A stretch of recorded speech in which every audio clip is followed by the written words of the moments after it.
Rimi kitchen and গার্মেন্টসের তরফ থেকে তোমাদেরকে জানাই হ্যাপি সানডে।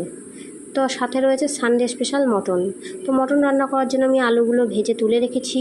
এরপর কড়াইতে তেল গরম করে তেজপাতা দিয়ে পেঁয়াজ কুচি টমেটো কুচি দিয়ে ভাজা ভাজা করে নিয়েছি।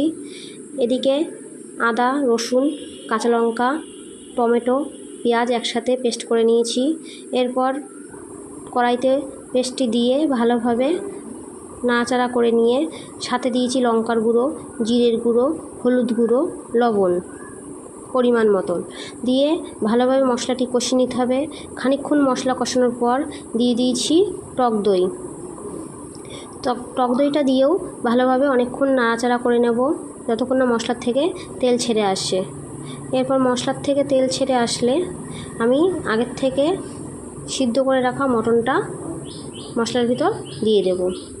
সানডের দিন দুপুরবেলা চিকেন হোক বা মটন একটু না হলে ঠিক খাওয়াটা জমে না। তো এরপর আমি সিদ্ধ করে রাখা মটনটা দিয়ে দিলাম। মটনটা দিয়ে ভালোভাবে মশলার সাথে কষিয়ে নিতে হবে। সামান্য চিনি দিতে হবে, টক দই দিয়েছি যেহেতু ব্যালেন্সটা ঠিক করার জন্য। এরপর আলুগুলোও দিয়ে দেবো। আলুগুলো দিয়ে ভালোভাবে কষিয়ে নিয়ে আমি যে মটনটা সিদ্ধ করেছিলাম সেই জলটা যাকে স্টক বলে সেটি দিয়ে দেবো। আমি আলাদা কোনো জল দেব না। এরপর ভালোভাবে ফুটিয়ে নেব। ভালোভাবে ফুটিয়ে নামিয়ে নিলেই তৈরি হয়ে যাবে আমাদের মটন। আমি গরম মশলা কিচ্ছু ব্যবহার করব না, এতে মটনের নিজস্ব গন্ধটা চলে যায়।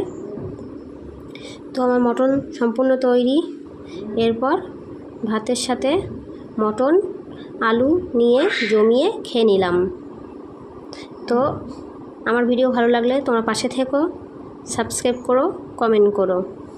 টাটা।